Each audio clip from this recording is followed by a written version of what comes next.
নমস্কার বন্ধুরা, জলিস লাইফস্টাইলের নতুন আর একটা ভিডিওতে আপনাদের সবাইকে স্বাগত জানাচ্ছি। সামনেই আসছে শ্রাবণ মাস। শ্রাবণ মাস হচ্ছে দেবাদিদেব মহাদেবের অত্যন্ত প্রিয় মাস।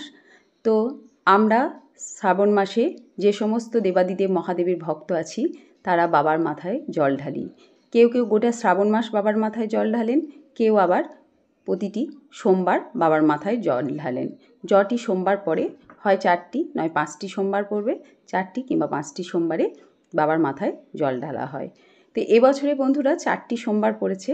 4টে সোমবারে বাবার মাথায় জল কিভাবে ঢালবেন, কোন শস্য বাবাকে অর্পণ করবেন, সেই সমস্ত ভিডিও আমি একে একে নিয়ে আসব। একদিন করে 4টে সোমবারের ভিডিওই আপনাদের দেখাবো।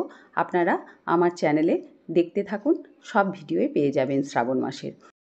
বলা হয় বাবাকে শ্রাবণ মাসে জল ঢেলে, বাবার মাথায় জল ঢেলে পুজো করলে বাবা সকল ভক্তের মনস্কামনা পূর্ণ করেন। কিন্তু শ্রাবণ মাসে যদি পুজো করবেন তার জন্য কি কি সামগ্রী লাগবে সেগুলো তো জানতে হবে, সেগুলো তো আগে জোগাড় করতে হবে, তবেই তো বাবার পুজো করতে পারবেন। তো আমার আজকের ভিডিও হচ্ছে শ্রাবণ মাসে সোমবার করতে গেলে কি কি সামগ্রী, কি ফল মূল মিষ্টি, তারপরে কি কি বাবাকে স্নান করাবার দ্রব্য লাগে সেই সংক্রান্ত ভিডিও। তো চলুন আমরা জেনে নিই আজকে শ্রাবণ মাসে কি কি বাবাকে পুজো করতে গেলে, বাবার মাথায় জল ঢালতে গেলে লাগবে। তো প্রথমেই ফুলের কথা জেনে নিই। বাবার পছন্দের ফুল হচ্ছে আকন্দ, ধুতুরা, নীলকণ্ঠ। তো নীলকণ্ঠ বা নীল অপরাজিতা, তো এই ফুলগুলো অবশ্যই লাগবে। আকন্দ ফুলের একটা মালা লাগবে। আমার ফুলটা আমি এমনি তুলে এনেছি গাছ থেকে, আমি এটা মালা গাঁথবো নিজেই। আর কিছু গাঁদা ফুল নিয়েছি, আর নীল অপরাজিতা বা শ্বেত অপরাজিতা লাগবে।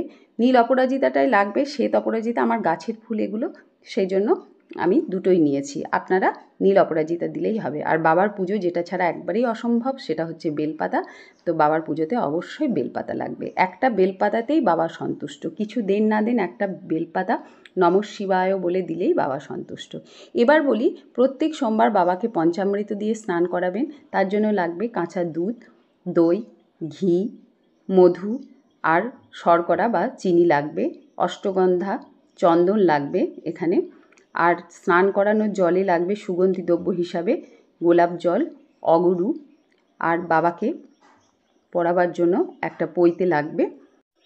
এবার বলি ফল মিষ্টির কথা। বাবাকে গোটা ফল অবশ্যই নিবেদন করবেন, বনানো বা কাটা ফল বাবাকে নিবেদন করবেন না। শিব পুজোয় গোটা ফল দিতে হয়। তো আপনারা আপনাদের পছন্দ মতো 3 রকম, 5 রকম, 7 রকম ফল দেবেন। আর বাবাকে দুধের সন্দেশ দেবেন, বাতাসা দেবেন অবশ্যই। তো এগুলো তো দেবেন। আর কিছু শস্য প্রত্যেক সোমবার এক একটা শস্য এক এক দিন দিতে হয় সংসারের মঙ্গলের জন্য। তো সেই শস্য নিবেদন করবেন, আর কোন শস্যে কি হয় সেটাও আমি আমার পরবর্তী ভিডিওতে বলে দেব। আর যেটা লাগবে আতপ চাল সেটা রাখলাম, আর পঞ্চামৃত তৈরি করার জন্য চিনি লাগবে, সেটাও দিলাম। তো এই হচ্ছে মোটামুটি সামগ্রী যেগুলো সোমবার করতে গেলে মোটামুটি লাগবে। তবে ঘাবড়ে যাবেন না, কেউ যদি এত কিছু জোগাড় করতে না পারেন, শুধু গঙ্গা জল দিয়েই বাবাকে নমঃ শিবায় মন্ত্র বলে জল ঢেলে একটা বেলপাতা দিয়ে ফুল দিয়েও পুজো করা যাবে। যার যেমনভাবে খুশি সে সেইভাবে পুজো করবেন। সোমবারগুলো শ্রাবণ মাসের বিভিন্ন উপাচার্যে দিতেই হবে, তার কোনো মানে নেই।